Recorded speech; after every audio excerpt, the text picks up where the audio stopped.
This billionaire travels with his wife to the mountains of Alaska for a photo shoot. But in one of the coldest places on Earth, something was waiting eagerly for them. The story begins with Charles, a billionaire businessman whose many ventures were thriving and highly profitable. He had so much money that even if he stopped working, he could live comfortably for the rest of his life. But for now, Charles was heading to the Alaskan mountains with his wife Mickey, who was also a model. He wanted to do a photo shoot with her, something that would become a cherished memory in the future. Since Charles had plenty of money, he hired a full crew. The photographer, Bob, along with his assistants and a few others, boarded a plane with Charles and Mickey and flew straight to the snowy Alaskan peaks. Charles had booked a resort in a remote part of the mountains where they would all stay. After a long journey, they finally arrived at the resort. The owner welcomed them and explained some important rules, warning them that this wasn't a typical resort. He told Charles, Mickey, Bob, and the crew that the area was full of polar bears. If they ate anything, they must pack the leftovers properly and make sure the doors and windows were tightly locked, otherwise dangerous bears could attack. Hearing this made everyone nervous, but they knew that if they were careful, they'd be safe inside. Later, Charles, Mickey, and the rest of the crew went to their rooms. As darkness fell, the temperature outside dropped even lower. Everyone knew how harsh the Alaskan nights could be, so they bundled up in their warmest clothes. Around midnight, Charles couldn't sleep. He was also a bit hungry, so he decided to head to the kitchen. The place was dark, so he carried a lantern to see his way. When he reached the kitchen area, he noticed a piece of meat lying open on the counter and the door wide open. At that moment, he remembered what the owner had said, that there were many bears in the area who could smell exposed food from far away and come straight for it. As Charles nervously tried to close the door, a massive bear suddenly appeared right in front of him. The creature was enormous and terrifying. It lunged at Charles, knocking him backward. He stumbled and tried to steady himself, but before anything worse could happen, it was revealed that it wasn't actually a bear at all. It was his crew members wearing a bear costume to scare him. The whole prank had been planned by his wife, Mickey, because it was Charles's birthday, and they wanted to surprise him in a fun way. Everyone gathered around and began preparing for the celebration. Although Charles had been terrified for a moment, he soon relaxed and laughed when he realized how much effort they'd put into his birthday. The group celebrated together and had a great time. Later, Mickey apologized for scaring him and gave him a small wristwatch as a gift, while one of his assistants handed him a knife with an inscription on it. Charles brushed it off, thinking, when would I ever need a knife anyway? Everything seemed perfect, and after the celebration, they all went to bed since they had to wake up early the next morning for the photo shoot in freezing weather. The next day, Mickey was doing a solo shoot while photographer Bob directed her to pose in different ways to get the best shots. But even during the session, Bob started flirting with Mickey.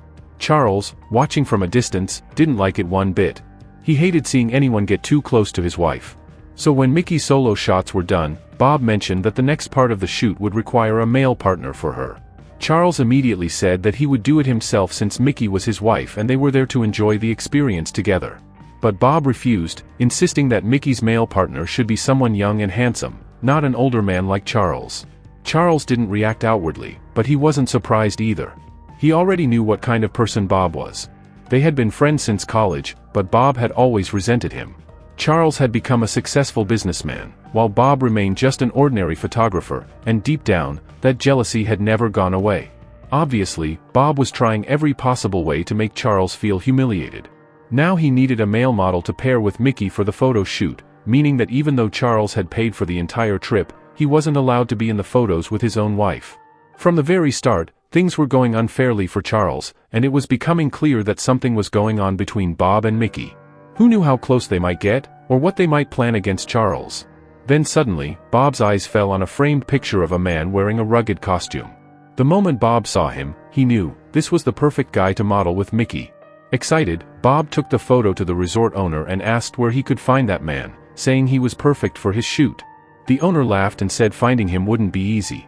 He explained that the man in the picture was a hunter named Kevin who had been living in the Alaskan mountains for years. The owner provided all the information about Kevin's last known location. Bob and his crew decided to go find him and ask him to join their shoot. Charles, wanting to explore Alaska a bit more himself, told Bob he would come along. Bob couldn't refuse, so they all got ready, boarded the plane, and took off toward the location where the hunter was said to be. From high above, the endless snow-covered peaks of Alaska stretched out below them, beautiful but dangerous. None of them realized how close they were flying toward real danger. Following the map the resort owner had given them, they eventually reached the area where the hunter was supposed to live. There were signs of human activity, tools, supplies, and an old cabin, but the hunter himself wasn't there. Instead, they found a note he had left behind, saying he had moved temporarily and included directions to his new location. After a brief discussion, Bob and Charles decided to continue their journey and follow the trail. Their plane was fueled up and ready, enough to cover the entire region if needed.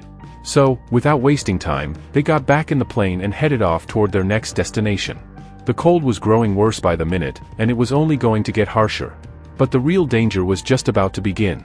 As their plane flew through the icy sky, a flock of birds suddenly collided with it. The impact was so violent that the plane lost control, its engine failing before it began plummeting straight toward the water. The crash was devastating, the pilot died instantly, and the aircraft was completely destroyed. The survivors, Charles, Bob, and one of Bob's assistants, managed to escape and swim toward the shore. The water was so freezing that staying in it for even a few minutes could be fatal. Shivering and exhausted, the three men dragged themselves onto the icy ground and tried to figure out what to do next. They were stranded far from civilization, with no plane and no way back to the resort. The cold was unbearable, but luckily, they found a small matchbox among their supplies. Using it, they managed to start a small fire, the only thing keeping them from freezing to death. Sitting close to the flames, they waited and hoped someone would come to rescue them. But the area was completely isolated, there was no one around, only wild animals. After waiting for hours, Charles suggested that they should try to find the hunter. Maybe he could help them, or at least provide shelter and resources until they could return to the resort. Bob and his assistant agreed, and the three of them decided to head toward the hunter's last known location on foot. None of them knew what kind of dangers the forest ahead held for them. After walking for a while through the dense, snow-covered woods, they suddenly heard a strange sound. Looking ahead, they froze. It wasn't just any animal. A massive, terrifying brown bear was moving toward them. The beast had spotted them and was clearly preparing to attack. Terrified, Charles, Bob, and the assistant began running for their lives. They knew that if the bear caught them, it would tear them apart in seconds. But how could they possibly escape? Brown bears are far more dangerous than most other species, and when one comes after you, there's no time to hesitate. There are only a few survival tricks. If you have fire, hold out a burning stick. Wild animals, no matter how ferocious, are afraid of flames. If that fails, climb to higher ground, up a tree or onto a large rock. And if nothing else works, the most famous last resort is to play dead. Lie still, don't move, don't react, and hope the bear loses interest and leaves. But in their panic, Charles, Bob, and the assistant couldn't think straight. They ran in the wrong direction and got completely lost, with the bear still chasing close behind. Soon, they came to a deep waterfall, a sheer drop with icy water crashing below. If they jumped, survival was unlikely, but behind them, the bear was closing in fast. Bob and his assistant were terrified, but Charles stayed calm, thinking fast about what to do next. Charles had seen plenty of survival movies before, so he quickly started thinking strategically. He broke a nearby tree and pushed it down across the gap, creating a makeshift bridge they could use to cross to the other side. He told Bob and his assistant to go first, and they carefully made their way across. Charles was the last one left. Just then, the bear reached the spot and began approaching fast. When Charles was halfway across the bridge, the bear grabbed the fallen tree and started shaking it violently. Charles lost his balance and slipped, clinging to his backpack as he dangled helplessly over the drop. Inside the bag were a few supplies and several flare guns he could use to signal for help or make contact with someone. But before he could do anything, he lost his grip and fell into the freezing water below, hitting the surface hard and injuring himself in several places. Luckily, Bob and his assistant managed to grab hold of him before he went over the waterfall and pulled him safely to the shore. The bear remained above for a while, pacing back and forth, and then disappeared into the forest. Exhausted and freezing, the three men tried to warm themselves and regain their strength. They decided to keep moving toward the direction where the hunter was supposed to be. But after walking for hours, something felt wrong. No matter how far they went, they weren't reaching the location. It seemed as if they were going in circles, passing the same trees and landmarks they'd already seen. As night fell, the temperature dropped sharply. They had almost no food or supplies left. The next morning, Charles took out the knife he'd received as a birthday gift. Using it, he gathered branches and leaves to make a fire. Later, he handed the knife to Bob's assistant and told him to tie it to a stick and try catching some fish from the nearby river. The assistant understood and went to the riverbank. Charles and Bob stayed near the fire to keep it going. But moments later, they heard the assistant screaming in pain. Both men rushed toward the sound and found that the assistant had accidentally stabbed his own leg while fishing. The wound was deep and bleeding badly. Charles immediately began tending to him, cleaning and bandaging the injury as best he could. When he was done, he firmly told Bob to either burn the blood-soaked cloth or bury it deep in the ground, otherwise, the smell of blood could attract bears. Night fell again, and Charles managed to build a small shelter for them to rest in. The assistant couldn't walk anymore, so they decided to stay there until morning. The three sat by the fire, trying to stay warm. But as Charles looked around, his eyes caught sight of the same blood-stained cloth lying nearby. Bob hadn't burned it or buried it, just left it there carelessly. A chill went down Charles's spine. Something felt wrong. He got up to take care of it himself. But just as he reached for the cloth, a massive bear emerged from the darkness. Before they could react, the bear lunged forward, grabbing the injured assistant and dragging him into the woods. Charles froze in terror as the horrifying sounds of growls and screams echoed through the night. Charles grabbed a burning branch and tried to scare the bear away, but the animal was huge and began roaring so loudly that Bob froze in fear. Bob dragged Charles back, knowing they probably couldn't save the assistant now. The bear killed the assistant and began eating him. Charles was devastated but powerless to help. Charles and Bob fled up into the mountain ranges, now only the two of them left to survive in that freezing wilderness with virtually no food or supplies.